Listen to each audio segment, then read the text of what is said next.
Mami, panay ang order mo sa Shopee. Ngayon, ikaw naman pa-prank ko. Tingnan natin kung ano sasabihin mo. Ready na.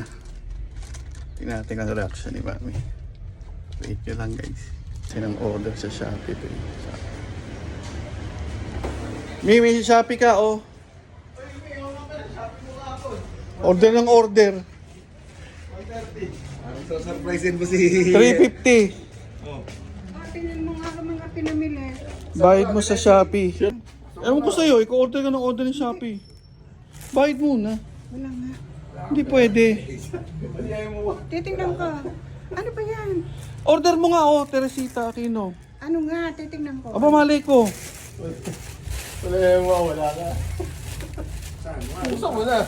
Ano natin mayaman ko? May order ka ba? Wala. Okay na, baka hindi yan sa'yo. Kakapindot mo sa cellphone yan. Check. Ano mo nga? Hoy!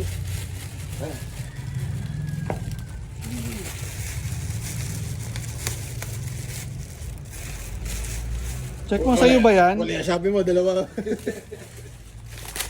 May order ka ba? Wala. Wala. Wala. Wala ka bang order? Akin na yan, hindi wala ka palang order eh. Meron. Ha? Meron. Parang game show. Sabi mo wala kang order. Akin na yan, wala kang order, di ba? Meron.